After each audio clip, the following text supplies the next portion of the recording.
Добрий день, любі друзі! Сьогодні я знімаю свій камін. Дивіться, треба буде ще дрів підкласти. Як гарно вогонь горить.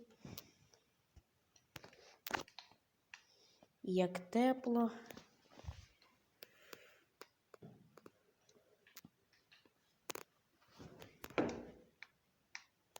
Дуже тепло.